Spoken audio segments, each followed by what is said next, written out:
Sebetulnya ketika negara ini berdiri itu ya dialek semua antar umat beragama. Sehingga diputuskan yang penting itu berketuhanan. Maka yang ditolak oleh konstitusi kita adalah ateisme, komunisme. Saya membayangkan misalnya punya anak perempuan, diajak orang yang tidak beragama di tengah hutan misalnya, bunuh ya tidak takut Tuhan, merkosa tidak takut Tuhan, salah etika ya tidak takut Tuhan. Bandingkan kalau diajak yang beragama, pasti masih ada rambu-rambu, ada ini itu. Sehingga memang masalah betul ketika orang tidak berketuhanan itu. Kalau dibilang nggak pernah ada dialog, dulu ketika negara ini berdiri, itu semua tokoh agama bersepakat. Termasuk saat itu ya ada Perindo, selain ada NU ada Perindo. Itu yang ditentang itu adalah ateisme. Karena kalau orang tidak bertuhan itu ngeri. Ngerinya itu ya tadi misalnya kita punya anak perempuan atau punya keluarga, diajak orang yang tidak beragama. Misalnya berzina ya tidak takut dosa, merkosa ya tidak takut, bunuh ya tidak takut karena nggak punya Tuhan. Mungkin takutnya sama polisi ya kalau ketahuan, kalau enggak. Tapi kalau orang bertuhan ini sistem kesalehannya, sistem kebaikannya ini berlipat-lipat. Takut hukuman Tuhan, takut sosial, takut ini itulah, sehingga kita bersepakat berketuhanan.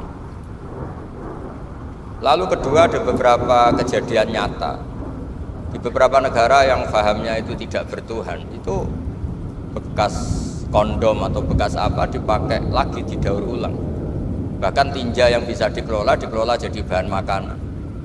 Kalau yang beragama tidak, termasuk mungkin di ilmu medis ini tidak wilayah saya tapi saya cerita. Mungkin masalah-masalah kayak ya apa hal-hal yang menurut kita dilarang, menurut agama mereka enteng saja. Misalnya bikin cadangan-cadangan organ tubuh dan sebagainya. Kalau beragama itu masih enak, aturannya jelas. Kalau nggak beragama itu repot. Sehingga saya cerita sedikit lagi-lagi karena kadung dipuji ahli Quran Pak Kures sama saya. Saya cerita. Dulu ketika Rasulullah itu Sugeng masih hidup, itu ada kekuatan politik. Satu Romawi bertuhan, yang satu Persia tidak bertuhan, tidak berkitab suci. Ketika Romawi kalah, itu Rasulullah itu susahnya bukan main, karena yang masih mentautkan diri dengan Tuhan kalah sama yang sudah tidak bertuhan. Dan ketika akhirnya Persia yang kalah, yang menang Romawi, Nabi itu ikut senang karena yang bertuhan mengalahkan yang tidak bertuhan. Kenapa penting bertuhan? Karena bertuhan itu setidaknya punya aturan. Melakukan ini dosa, melakukan ini dosa.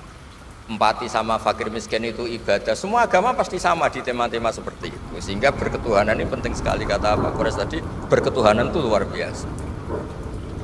Terus kedua, ini penting juga. Saya mohonnya, saya pernah juga disowani beberapa tokoh dari Mabes Polri. Saya sering bilang, Indonesia, utamanya pejabatnya harus terima kasih sama seluruh rakyat Indonesia. Karena itu aset yang sebenarnya Indonesia ya seluruh rakyat Indonesia.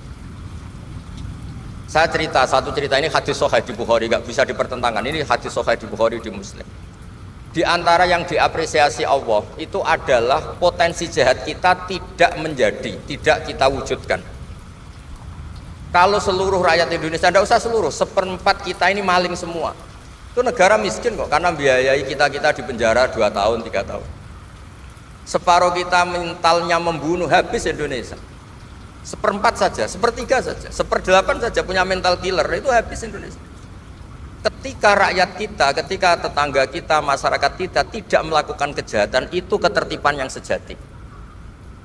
Maka semua bentuk ketidakkriminalan yang dilakukan oleh rakyat Indonesia itu awal dari aset bangsa ini. Coba kalau semua orang mencuri, habis negara untuk biayai di penjara. Semua orang kriminal, berkahnya mereka tidak melakukan, Indonesia baik-baik saja. Sebab itu ketika ada sekian kebaikan, Nabi terakhir ngendikan apa? Takufu syarroka anin nas fa innaha shadaqatun minka ala nafsik. Potensi jahat kamu jangan kamu lakukan, itu sudah menolong peradaban. Para gadis tetap gadis karena nggak diperkosa. Orang yang punya kambing satu tetap punya kambing satu karena nggak dicuri. Orang yang berkarir tidak terhenti karena karakternya agak dibunuh, tidak dihujat, tidak dihentikan, tidak disetop oleh cibiran, oleh bulian. Maka di antara 7 orang yang dilindungi Allah, fi dzillihi yauma la dzilla illa dzilluh, itu Nabi hanya cerita orang yang enggak jadi. Di antara yang diceritakan Nabi dalam sebuah hadis, saya ini lelaki sejati, sangat mencintai sepupu saya dan saya mau ngumpuli dia, tidak mau sampai saya kasih uang 100 dinar.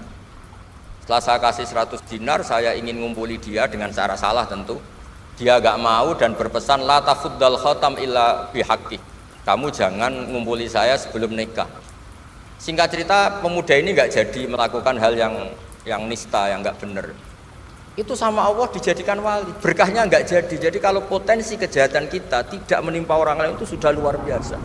Jangan nunggu berjasa kita dapat penghargaan setelah kita jadi kiai besar, jadi dosen UGM, jadi ini itu. Semua masyarakat kita yang menahan potensi kejahatannya itu adalah aset sejati Indonesia. Karena sekali mereka berkejahatan, entah itu mencuri, merkosa, habis. Harapan kita sebagai bangsa habis. Tapi selama ini nunggu ngapresiasi itu yang bentuknya fi'lu, yang bentuknya mereka melakukan apa, sebetulnya tidak melakukan kejahatan itu sudah bagian dari kebaikan yang luar biasa.